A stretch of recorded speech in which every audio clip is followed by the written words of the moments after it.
Yan, White Christmas talaga ngayon. Uwi na. Pero ano pa rin, nagkaroon kami ng konting salo-salo. Yan, salo-salo, tsaka greetings ng may-ari. Lamig talaga. Yan, negative 19. Lamig, sobra. Negative 19 pero parang feels like 29, 30 ganyan. Tapos ang lalaki ng mga patak ng snow. Pero tuloy pa rin ang buhay. Siyempre, pasok. Maligayang Pasko nga pala sa lahat ng mga nasa Pilipinas dyan. Siyempre, nauna kayo mag-celebrate. Nakita ko nga yung mga video ni Mami tsaka ng mga kanyang taga-alaga. Yan. Kaya masaya sila. Nagbigay kami ng konting pa-bonus lang. Pero ganun pa man ano tayo ngayon,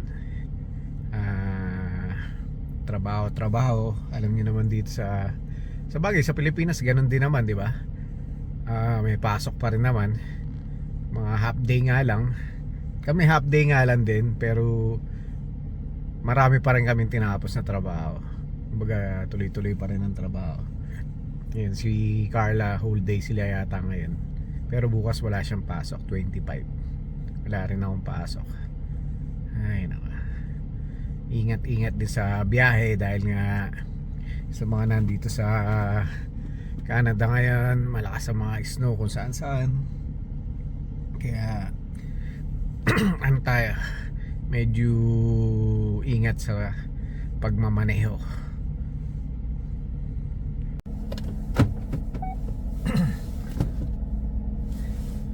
Tara na, arga na tayo.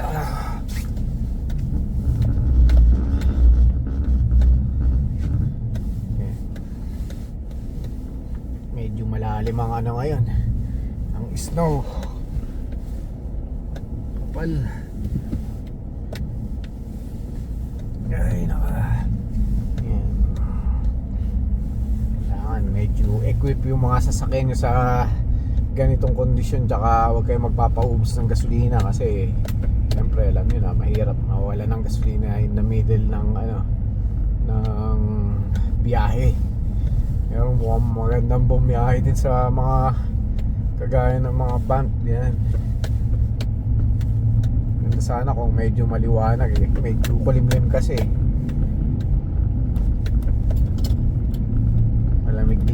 hangin.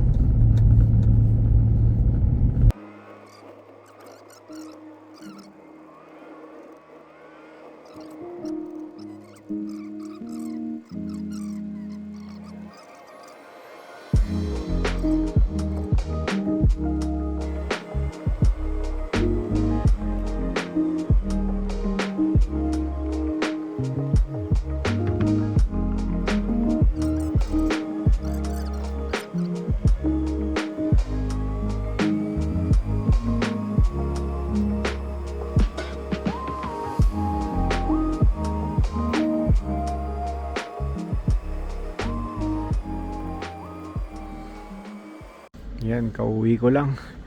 Ay, nakauwi din. Sobrang lamig.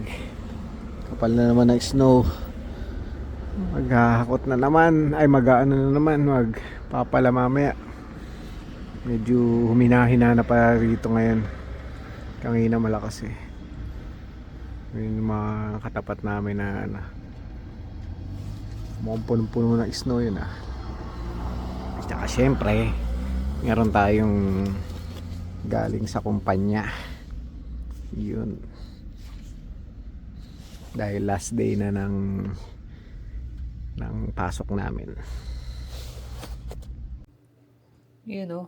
Katatapos na namin makachat sila niya. Tapos nag-prep na ako para sa handa namin mamaya.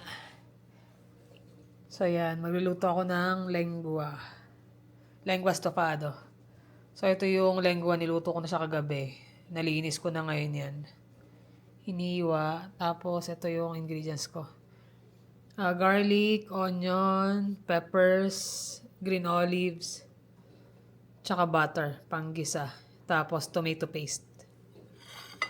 Tapos, pang-arroz Valenciana naman, itong chicken na boneless, chicken liver, chorizo, garlic, onion, pepper, butter din. Tapos dalig ako ng turmeric. Ito pala yung rice. Instead na sticky rice ang gagamitin, mas gusto kong gamitin yung sushi rice para hindi siya sobrang lagkit.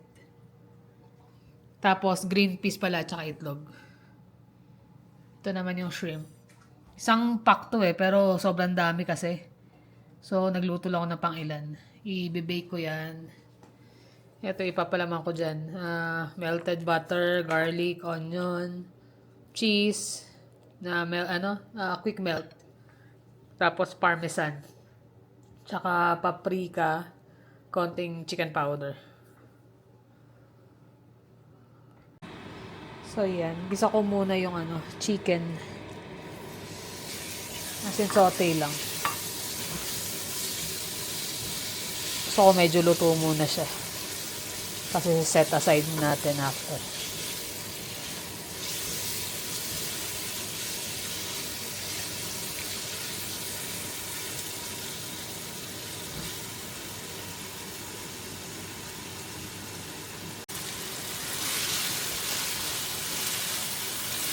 Ayan, add na rin natin yung liver.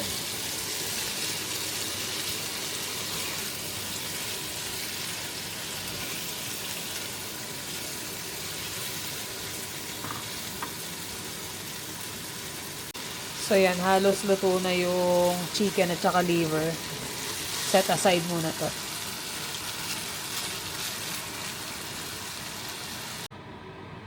So yan, lagay na natin yung butter.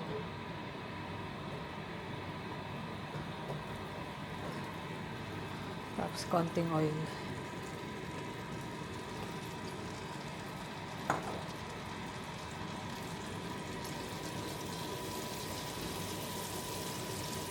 Habang nilulusaw natin yan, ilagay na rin natin yung yung chorizo para mag-infuse yung lasa niya ng gusto.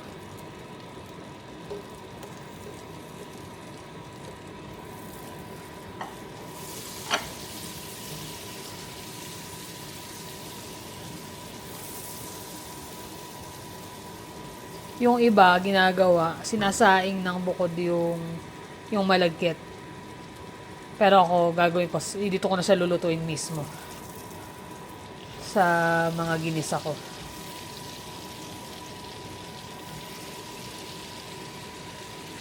Ayan. Na-infuse na yung lasa. Lagyan na natin yung garlic at saka onion.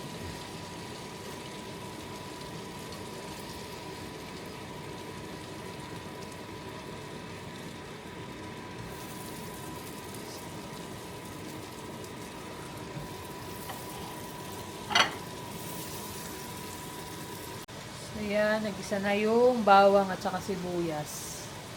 Lagay na natin yung ano. Nahugasan na to, tapos medyo binabad ko to kanina. 30 minutes na rin na nakababad yan. Tapos yung dami ng tubig niya, depende kung gaano karami yung isasaing nyo. Let's say, ganitong ano to, 4 na cup to, na rice cooker cup. Sushi rice, gagawin kong 6 ang sabaw. Habang ginigisa, lagay natin tong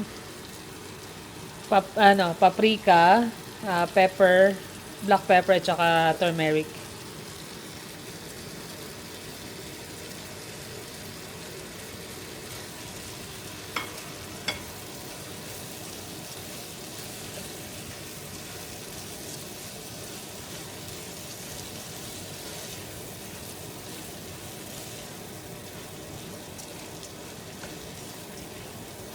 Tapos lalagyan din pala natin yan ng gata.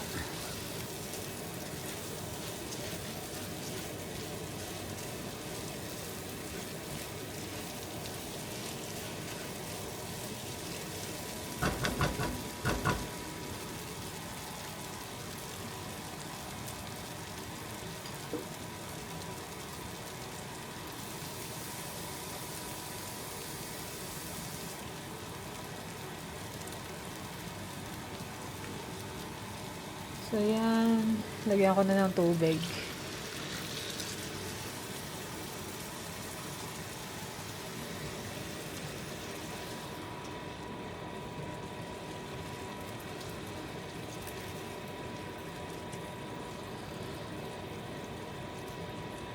Lagyan ko pa yan.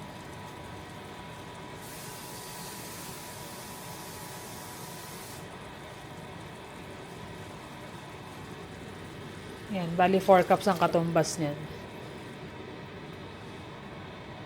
4 cups ng rice cooker, tapos rice cooker cup, tapos ito, gata. Katumbas halos to ng 2, sa sakto 6.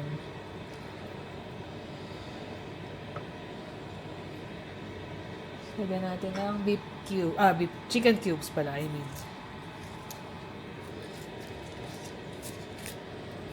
Chicken cubes.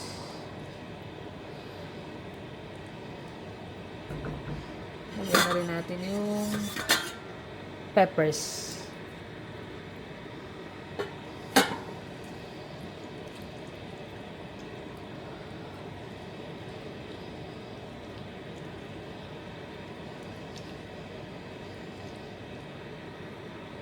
Tapos saka na natin ilagay yung manok.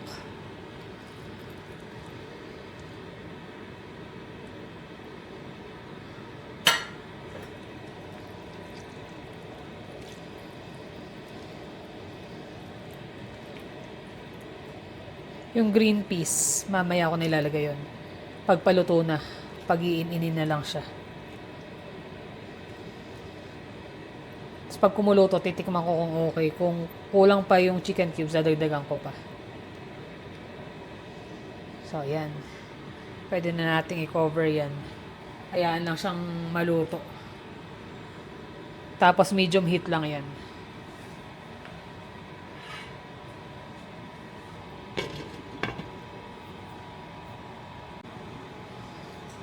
So yan, nag-ano na siya. Medyo nag-inina ng konti. Add ko na tong gata.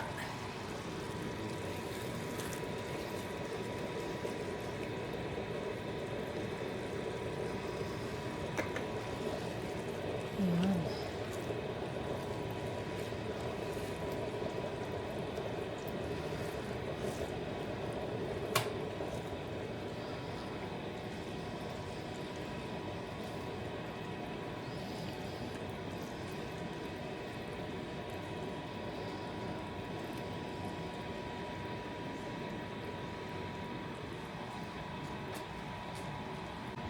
Tapos yan pala guys, may ginagawa ako dyan para mas mag-lock in yung moisture nung ano.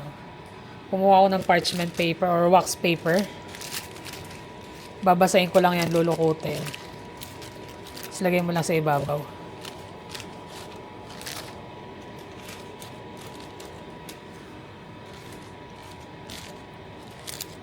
Para mas maganda yung luto niya. So yung moist niya, hindi siya lumalabas. Nag-circulate lang siya ron. Tsaka matatakpan.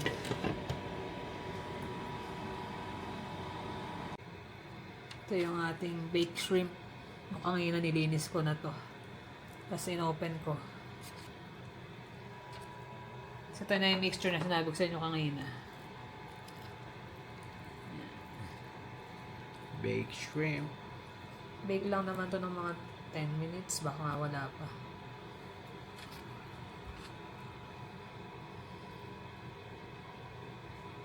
Ilan lang ginagawa mo? Dami rin eh. Konti lang ginawa ko. Enough lang sa atin. Kasi masarap to pag bago eh, di ba? Pag may... Pero pinagtatanggal mo na lahat, ano? Tinanggalan ko ng ano, yung... Loob? yung vein. Ay, yung vein. Diba yun yung marumi? Pero yung sa ulo, andun pa din yung ano, hindi ko tinanggal. Kasi nga andun yung lasa. Pero yung paa, wala na. Ginunting ko na yung paa. So yan, check na natin.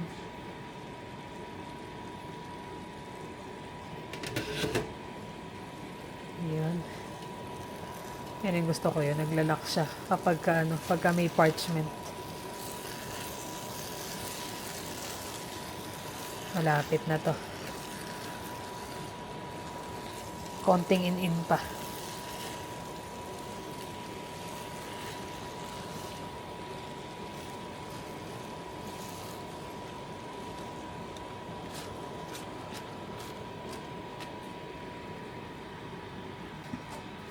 Halos luto na. Dagdag na pala natin tong green peas.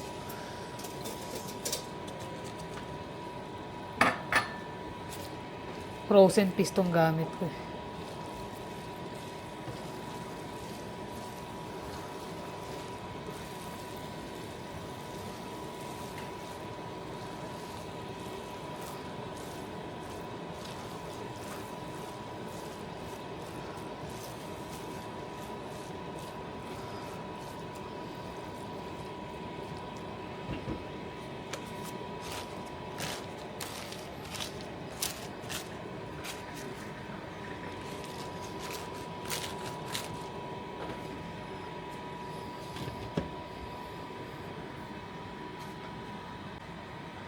Ayan. Tapos na to.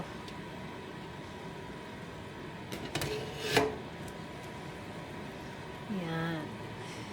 Lalagyan ko na lang to ng ng toppings mamaya. Garnish. Pero ready na yan. Yung iba mas marami. Gusto mas marami. So, pero ako, mas okay na yan. Kasi may mga pang ulam-ulam din kami kasama. Kain tayo. Merry Christmas. Merry Christmas. Mamamas ko po. Jermaine, mamamas ko. Namiss mo sa Pilipinas?